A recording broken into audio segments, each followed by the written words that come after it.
बिस्मिल्लाहिर्रहमानिर्रहीम। अस्सलाम वालेकुम। इब्न अकील रहमतुल्लाह अलैह अपना वाक़िया लिखते हैं कि मैं बहुत ही ज़्यादा गरीब आदमी था। एक मर्तबा मैंने तवाफ़ करते हुए एक हार देखा जो बड़ा कीमती था। मेरा दिल चाहता था कि मैं उसे छुपा लूँ, लेकिन मेरा ज़मीर कहता था हरगिज़ नहीं, ये चोरी है।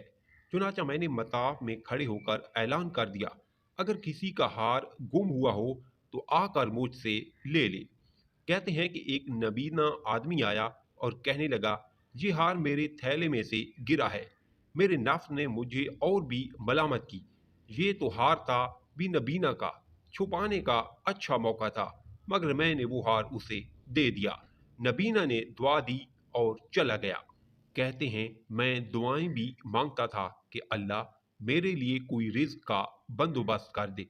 अल्लाह की शान देके मैं वहां से हिला आ गया। ये एक बस्ती का नाम है। वहां की एक मस्जिद में गया तो पता चला चंद दिन पहले इमाम साहिब फौत हो गए थे। लोगों ने मुझे कहा नमाज पढ़ा दो।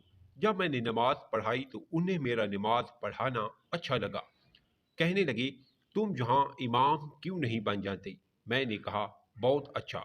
मैंने वहां इमामत के फराइज सर अंजाम देने शुरू कर दिए। थोड़े दिनों बाद पता चला जो इमाम साहिब पहले फौत हुए थे उनकी एक जवां साल बेटी है। वो वसीयत कर गए थे कि किसी नेक बंदे से इसका निकाह कर देना। मुक्तदी लोगों ने मुझसे कहा, अगर आप चाहें तो हम इस यतीम बच्ची का आपसे निकाह कर देते हैं। मैंने कहा जी बहुत अच्छा। चुनाचा उन्होंने इसके साथ मेरा निकाह कर दिया। शादी के बाद मैंने अपनी बीवी को देखा, उसके गले में वो ही हार था। उसे देखकर मैं हैरान रह गया। मैंने पूछा ये हार किसका है? उसने कहा ये मेरे अबू ने मुझे दिया था। मैंने कहा आपके अबू कौन थे? उसने कहा वो आलिम थे, इस मस्जिद में इमाम थे और नबीना थी। तब मुझे पता चला कि उसके अबू वो ही थे जिनको मैंने वो हार वापस किया था। मैंने उसको बताया कि ये हार तो मैंने उनको उठा कर दिया था। वो कहने लगी आपकी भी दुआ कबूल हो गई और मेरे अबू की भी दुआ कबूल हो गई। मैंने कहा वो कैसे? उसने कहा आपकी दुआ इस तरह कबूल हुई कि अल्लाह ताला ने आपको घर भी दिया, घर वाली भी दी और रिज्क भी दिया।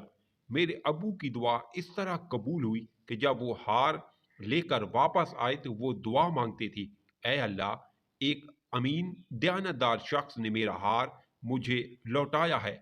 ऐ अल्लाह, ऐसा ही अमीन शख्स मेरी बेटी के लिए खाविंद के तौर पर अता फरमा दे। अल्लाह ने मेरे वालिद की दुआ भी कबूल कर ली और आपको मेरा खाविंद बना दिया।